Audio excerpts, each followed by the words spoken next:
কি এমন হলো যে হঠাৎ মেকআপ আর্টিস্ট আমাকে এরকমভাবে শুয়ে মেকআপ করালো? Hello everyone, welcome back to my channel. আশা করছি সকলে ভীষণ ভালো আছে, আমিও ভীষণ ভালো আছি। এই দেখো আমি রেডি হয়ে নিয়েছি এই ভর দুপুরবেলা। মানে দেখতেই পাচ্ছ মুখের অবস্থাও ভীষণ খারাপ হয়ে রয়েছে, আর পিম্পলসও উঠেছে কয়েকটা, কারণ গরমে আজকে প্রায় 42 থেকে 43 ডিগ্রি রয়েছে। তাই জন্য আমি ফটাফট মাস্ক পরে নিলাম, কারণ পিম্পলসের সমস্যা, আমার প্রচণ্ড সেন্সিটিভ স্কিন। আর আজকে যাচ্ছি একটা শ্যুটের জন্য। তো প্রথমে তো খুব নার্ভাস হয়ে রয়েছি, কারণ হচ্ছে যেরকম রোদ সেরকম গরম, তার উপর টাইম দেওয়া হয়েছে 3টের সময়। তো দেখা যাক, স্টুডিওতে যাই, তারপর আবার দেখা হচ্ছে। তারপর টোটোতে উঠে আমি এখন যাচ্ছি আমার লোকেশানে। আর আজকে হবে একটা শ্যুট, স্টুডিওতেই হবে। তো জানি না গরমে কি অবস্থা হবে। যাই হোক, তোমরা স্কিপ না করে ভিডিওটা পুরোটা দেখতে থাকো।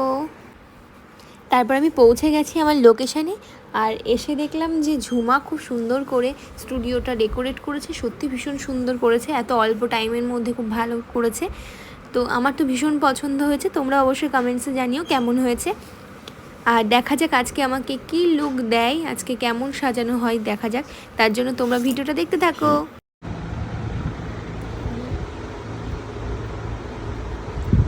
ভদ্রতা মেনটেন কর কাকা। খায় আবার কি করে? এই তুই না মেকআপ আর্টিস্ট, মেকআপ আর্টিস্টকে এরকম করে খায় নাকি? মডেলকে খাওয়াতে হয়, এটা কি ভদ্রতা? আমার বন্ধু, তুমি খাবে? হাড়ি নিয়ে বসে গেছে, ছি ছি ছি ছি। তো যথারীতি আমার ফেস মেকআপটা অনেকটাই কমপ্লিট হয়ে গেছে, এখন আই মেকআপটা বাকি আছে। আর দেখা যাক আর কি করে। হেয়ার স্টাইল বাকি আছে, সাইড আপিংও হয়ে গেছে। কিন্তু অতটা গরম ছিল না স্টুডিওতে, যতটা মানে ভেবেছিলাম যে গরম লাগবে, হয়তো কষ্ট হবে, কিন্তু স্টুডিওর ভেতরে সত্যি অনেকটাই ঠান্ডা ছিল। তো কোনো অসুবিধা সত্যি হয়নি। এত সুখী মডেল আমার শুয়ে শুয়ে মেকআপ করছে। আমি খুব টায়ার্ড হয়ে গেছি এত গরমে। আজকে 42 ডিগ্রি টেম্পারেচারে যে আমার মডেল এসে হাজির হয়েছে, তাকে তো শুয়ে মেকআপ করানো আমার দায়িত্ব। তো অনেকটা প্রায় কমপ্লিট হয়ে গেছে। এই যে কলকাও হয়ে গেছে, চোখটা আর কলকাটা কিন্তু জাস্ট ওয়াও লাগছে। মানে আমার তো দারুণ লেগেছিলো, আমি পুরো ফিদা হয়ে গেছিলাম কলকাটা আর আমার আইটা দেখে।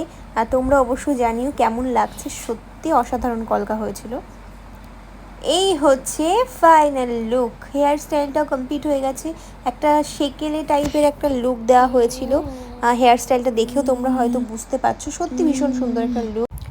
তো এই হচ্ছে আমার ফুল লুকটা। আর শাড়ি ডাপিং থেকে শুরু করে makeup, hair style, all total খুবই সুন্দর হয়েছিল। মানে একটা ইউনিক লাগছিল আমায়, মানে এই টাইপের আমি আগে কখনো সাজিনি। আমি অনেক লুক করেছি আগে, অনেক লুক সেজেছি, কিন্তু এইটা ফার্স্ট টাইম আমার এরকম টাইপের লুক। আর আমার খুব ইচ্ছা ছিল এরকম একটা সেকেলে টাইপের একটা সাজে। তো খুব সুন্দর হয়েছিল, আমার তো ভীষণ ভীষণ পছন্দ হয়েছিল। আর তোমরাও কিন্তু অবশ্যই কমেন্টসে জানিও যে আমার এই ফুল লুকটা কেমন লাগছে। আর পছন্দ হলে কিন্তু অবশ্যই ঝুমাকে তোমরা বুকিং করতে পারো তোমাদের স্পেশাল ডেতে।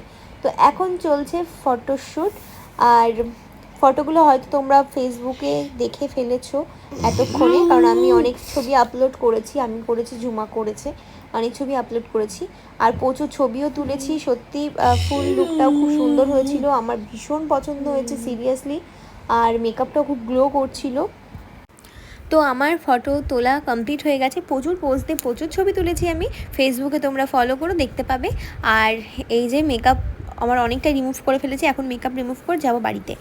তো মার ভাই এসেছিলো আমাকে একটু নিয়ে যেতে, কারণ সন্ধে হয়ে গেছিলো। আমি সন্ধ্যের পর খুব একটা বাইরে থাকি না, তো যখন বাইরে থাকতে হয় তো কেউ না কেউ এসে আমাকে নিয়ে যায়।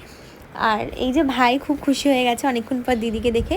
তো মায়ের সাথে চলে এসেছিলাম একটু বাজারে, কারণ কালকে আছে একটা নিমন্ত্রণ, তো সেই জন্য গিফট কেনার জন্য চলে এসেছিলাম একটা কাঁসা পিতলের দোকানে। আর এই মেকআপ রিমুভ করেছি। আর এখন কেমন লাগছে সেটা অবশ্যই জানিও, যে আমার মেকআপ লুকটা বেশি পছন্দ নাকি নো মেকআপটা। অনেকেই বলো যে তোমার মেকআপ ছাড়া দেখতে চাই, তো দেখিয়ে দিলাম কিন্তু। আর তারপরে চলে এলাম এই আইসক্রিম খেতে একটু, কারণ আমি আইসক্রিম খেতে ভীষণ ভালোবাসি। আর যে পরিমাণে গরম পড়েছে তাতে আইসক্রিমটা খুব ইম্পর্টেন্ট একটা জিনিস। যাই হোক, দোকানে গিয়ে ফার্স্টে খেয়ে নিলাম একটা পাঞ্জাবি কুলফি, যেটা আমার ভীষণ পছন্দের। আর বাড়ির জন্য নিয়ে নিলাম এই যে অনেকগুলো আইসক্রিম, সব আমুলের বাটারস্কচ।